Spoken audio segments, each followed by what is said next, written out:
Assalamualaikum warahmatullahi wabarakatuh. Jumpa lagi dengan saya di channel Arifin Angipin. Kali ini saya telah kedatangan salah satu pelaku usaha ternak burung puyuh yang sebelumnya videonya pernah juga saya muat di channel yang sama. Ya, kita langsung sapa saja. Orangnya ada di kita, santai saja ya. Gimana Pak Tolib kabarnya? Ya, alhamdulillah sangat baik. Terima kasih sudah hadir di channel saya. Oke, bisa cerita nggak kapan mulai dulu puyuh itu? Ternak puyuh itu kapan mulainya? Kapan mulai? Kapan mulai dari awal ya? Ya, Kapan mulai dari awal ya? Tentu itu kan suatu program apa sih namanya? Pelatihan BLK Lembang dengan kampus STT untuk pesantren Cirebon. Mereka kerjasama, oke, berbentuk tim, Oke. 12 orang awalnya, dan saya termasuk salah satu anggotanya. Jadi kamu mahasiswa, lalu ada program dari kampus BLK gitu ya, BLK terus Lembang. kamu nerusin program itu. Ya. Sejak saat itu kamu jalan sendiri. Nah, ketika 16 orang itu singkatnya nggak berjalan sesuai harapan, saya dan kawan saya memutuskan untuk melanjutkan di rumah saya. Kebetulan lokasinya di rumah saya di Cipuja. Oke. Sejak saat itu sampai saat ini termasuknya sudah berapa lama menggeluti puyuh? Akhirnya hitungan waktunya. Kalau dari awal mungkin sekitar hampir 3 tahun ya. Wow, 3 tahun. Hampir 3 tahun. Selama 3 tahun itu pernah mencapai omset tertinggi berapa angkanya? Paling sekitar waktu 1000 ekor itu harusnya itu tinggi sekali karena kan kita jual matangan juga ya. Pernah tembus berapa? Paling sekitar 50 sampai 100 ribu lah. Per hari? 50 sampai 100. Per hari? Iya, karena tapi itu kan tim ya. Karena itu jual matang sih. Jual Jual matang, jual di telurnya. jadi telurnya itu dibuat seperti jajanan yang pada akhirnya itu jual nilainya tinggi. Oke. Nah, sekarang saya mau nanya nih, tahapan beternak puyuh itu apa aja? Tahapan beternak puyuh untuk pemula tentu kadang yang orang pemula ketahui bahwasanya puyuh itu yang bertelur hanya betinanya saja. Oke. Dan kadang kan kalau kita puyuh tahunya bertelur aja, padahal kan itu ada jantan, ada betina. Dan bagi pemula ya kalau ingin beli bibit puyuh pastikan itu puyuh betina. Jangan sampai yang berarti dia harus mempelajari mana betina mana jantan. Nah, iya, tahapan itu awal. tahapan awal, karena kan takutnya dikhawatirkan dimainkan oleh yang penyuplai. Oh ya, Ada si masuk penjual jantan. ini bilangnya itu jantan, betina padahal jantan. Iya, takutnya itu. Nah, setelah tahu proses itu apa lagi? Ya pertama beli bibit kalau untuk awalan mungkin usia 30 hari supaya nunggu betulnya nggak terlalu lama, paling 2 mingguan. Itu kan proses yang mudah, tinggal kasih pakan. Lalu ketika itu proses PST atau di bahasa ternak puyuhnya itu puyuh siap telur usia 30 hari. Itu paling awal, paling mudah. Ketika itu udah bisa baru ke DOK. Beli DOK-nya. Itu bahasa Inggris ya. Saya agak lupa kepanjangannya, yang pasti itu bibit puyuh aja usia 0 hari. Istilah bibit puyuh. Nah, proses bisnisnya ya, bisnis puyuh ini seperti apa? Misalnya gini, Anda kan selaku peternak, biaya produksinya seperti apa, lalu Anda memasarkannya seperti apa, ya, perputarannya bagaimana, bisa dijelasin singkat nggak? Proses pemutarannya, Proses perputarannya, proses bisnis. berhubung puyuh setiap hari bertelur, maka setiap hari Setiap hari bertelur ya? setiap hari bertelur. Oh. Dan setiap hari itu juga dia makan. Ya. Emang harus cepet ya kan. Setiap Wow. hari bertelur, setiap hari makan. Jadi mau nggak mau telur itu ya memang harus dilempar cepat, dalam arti dijual cepat. Ya. Makanya nggak heran sih kalau puyuh atau ayam ya atau yang lain, atau karena telur itu setiap hari. Makanya naik turun telur itu memang suatu kepastian sih, karena dia harus buang cepet. Jadi Karena setiap hari harus buru-buru dijual. makanya nggak heran. Kalau telur puyuh nggak terjual sehari, dia basinya gitu. Sebenarnya sih nggak masalah. Oh. Cuman kan yang skalanya ribuan atau bahkan puluhan ribu, beresiko besar ya. ya sangat. Karena kan seharinya dia dapat berapa kintal. Hal yang paling Anda tidak sukai dalam proses Anda selama ini menjalani bisnis ternak puyuh? Hal yang tidak disukai Ya. ya paling ya pasti ya paling di peternak puyuh ya paling pasti udah umum ya, bersihin kotorannya. Bersihin kotoran. Kotorannya udah paling umum sih. Ini juga kelihatannya memakan waktu yang begitu banyak ya, karena dia harus fokus banget karena tadi makannya setiap hari, telurnya setiap hari, artinya itu kita harus benar kontrol ya. Hari itu juga kita memantau telur itu produksi telur, lalu kita bungkus, lalu harus hari itu juga dijual. Kemudian strategi apa yang Anda lakukan untuk menekan biaya produksi? Strategi menekan biaya Biaya produksi produksi. itu meliputi berarti pakan juga ya? Pakan Sama ini kalau nggak salah sih limbah yang keluar kan juga daripada resiko produksi. Benar. Ya unggas manapun terutama puyuh juga termasuk ya, memang pakan adalah biaya produksi paling tinggi. Ya. Banyak strategi yang peternak puyuh gunakan termasuk saya, dan itu mungkin ada plus minusnya ya. Produksi itu pakan murni pabrik itu bisa dicampur sebenarnya dengan dedak. Pakan dari pabrik itu bisa dicampur Dengan dedak dan konsentrat pengimbangnya, cuman ya harus ada perbandingan. Nggak bisa salah-salah. Skala ya, berapa persen berapa persen. Ada Dan Anda bisa menguasai itu. Ya untuk puyuh sendiri sih, uji coba sendiri sih. Berarti Anda uji coba tadinya, eksperimen. Iya, sebelum dipublikasikan. Boleh di-share berapa persennya? Pasti setiap peternak punya resepnya insting masing-masing ya. Nggak bisa disamain, dan ya pasti punya resepnya masing-masing. Yang kalau saya sih supaya nggak terlalu menekan di puyuhnya, misal pakan murninya 10 kilo, misal Pakan murni 10 kilo, dedaknya ya dikit sih, paling cuma 2 atau 3 kilo paling banyaknya, atau normalnya 2 lah. Lalu ditambah konsentrat petelur ayam juga bisa. Itu ya konsentratnya nggak banyak sih, paling hanya berapa genggaman lah konsentrat. Pakai insting aja, pakai insting. Berapa genggaman berarti kan berapa ons ya.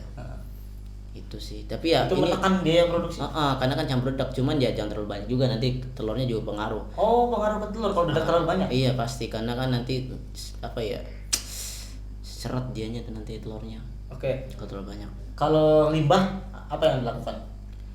Limbahnya bau banget sih. Pasti bau. Nah itulah salah satu kelebihan pakan campuran itu, supaya kotorannya tuh agak kering.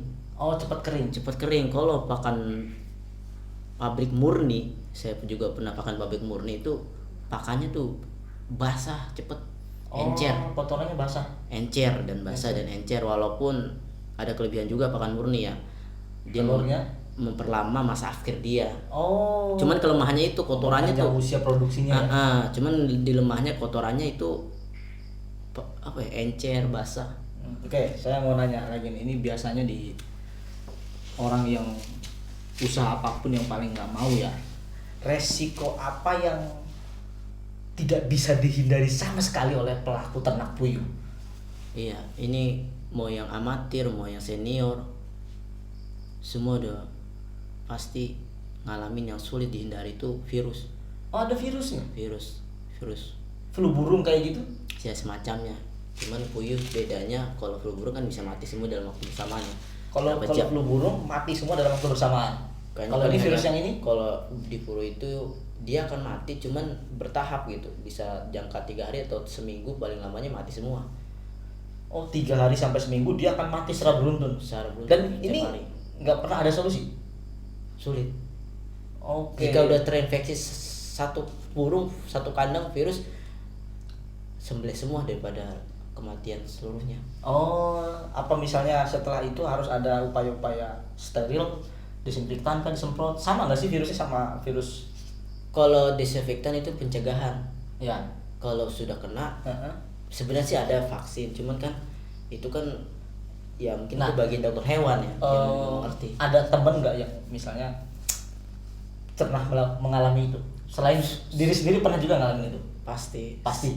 Temen yang sepengetahuan Tolib, semua peternak puyuh yang besar itu pernah ngalamin, bahkan berkali-kali. Kalau yang besar berkali-kali itu misalnya dia punya puyuh 1000, pernah 1000-1000-nya mati? Pernah. Bahkan 2000, bahkan 5000. Pernah ngalamin itu? Pernah. Wow, lalu rasanya gimana rasanya? Iya, lebih sakit hati sih daripada putus pacar kayaknya.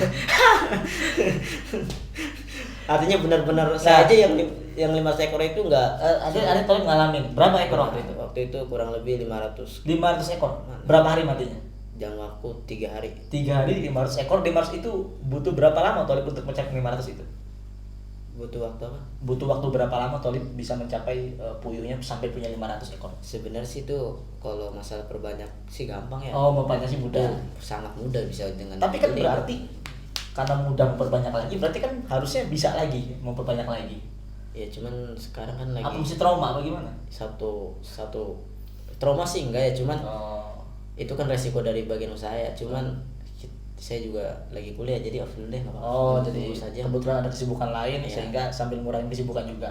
Nah, siasat yang dilakukan oleh Anda Tolip dalam rangka bangkit setelah tadi puyuhnya mati semua dalam waktu 3 hari 500 ekor.